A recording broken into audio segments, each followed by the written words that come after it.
Hello everyone, welcome to our channel. আজকে নিয়ে এসেছি একটা ছোট্ট ভ্লগ। থাম্বনেল আর স্টার্টিং এর কিছু ক্লিপস দেখে নিশ্চয়ই বুঝে গেছেন যে আজকে মিনি ভ্লগের টপিকটা কি। হ্যাঁ, একদম ঠিক। আজকে কথা বলবো শিটং নিয়ে। চারিদিকে ট্রাভেল ব্লগারদের ছবি আর ভিডিও দেখে আমরাও ডিসাইড করেছিলাম যে শিটং যাব, কিন্তু সত্যিই কি এটা ওয়ার্দি? আমরা ডিসকাস করব, শেষ অবধি দেখতে থাকুন। শিটং হচ্ছে শিলিগুড়ির একদমই কাছে, মাত্র 3 ঘন্টার পথ। কিন্তু আমরা চারখোলার ডেলো হয়ে তারপরে শিটংয়ের উদ্দেশ্যে রওনা দিয়েছিলাম। তাই আমাদের কিছুটা উঁচু থেকে আবার নিচে এসে, মানে সমতলে এসে আবার পাহাড়ে উঠতে হয়েছিল শিটংয়ের জন্য। হ্যাঁ, অনেকে শুধু শিটংয়েই থাকেন, কিন্তু আমরা থাকিনি। আমরা ডাউহল যাওয়ার পথে ওটা সেরে নিই। হ্যালো, আমরা এখন এসেছি শিটংয়ের কমলালেবু গার্ডেনে। এখানে এন্ট্রি ফিস হচ্ছে 50 রুপিস। তো এখানে টাচ করা যায়, বাট কিন্তু প্লাগ করা যায় না। প্লাগ করলে 500 রুপিস ফাইন হয়। আপাতত আমার খুব সুন্দর লাগছে। এবার বলি কখন যাবেন। মূলত কমলালেবুর সিজন হিসেবে আমরা কিন্তু শীতকালটাই জানি, আর এখানেও কিন্তু শীতকালেই কমলালেবু এভাবে ফলতে দেখা যায়। তো আমরা গেছিলাম হচ্ছে ডিসেম্বর নাগাদ। এটি একটি প্রাইভেট ফার্ম, আর ঢুকতে 50 টাকা করে এন্ট্রি ফি। ফ্রি তো একদমই নয়।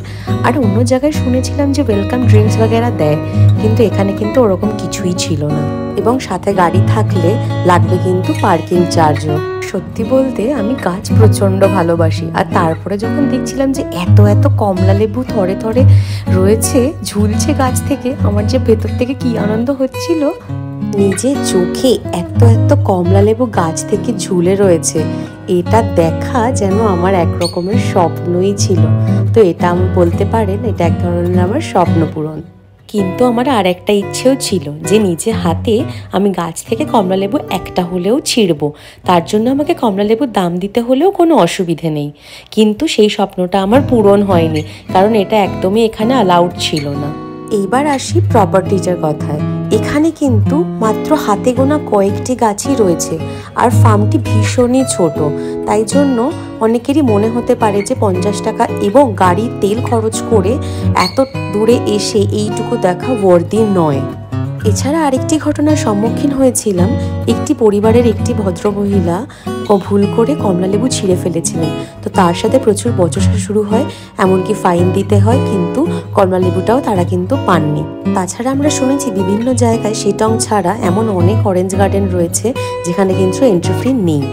এই এলাকায় যে কমলালেবুগুলো বিক্রি হচ্ছিল তার দাম সাংঘাতিক বেশি এবং কোয়ালিটিও ভীষণ বাজে। তো এবার আপনাদেরই ডিসিশন, আপনারা শিটংকে ইনক্লুড করবেন কি করবেন না।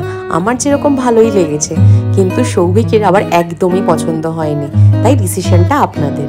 তাহলে আজ এই পর্যন্তই। ভিডিওটি যদি ইনফরমেটিভ লেগে থাকে তাহলে প্লিজ শেয়ার করুন, জানান কমেন্টে, আর প্লিজ সাবস্ক্রাইব করে দিন। বাই।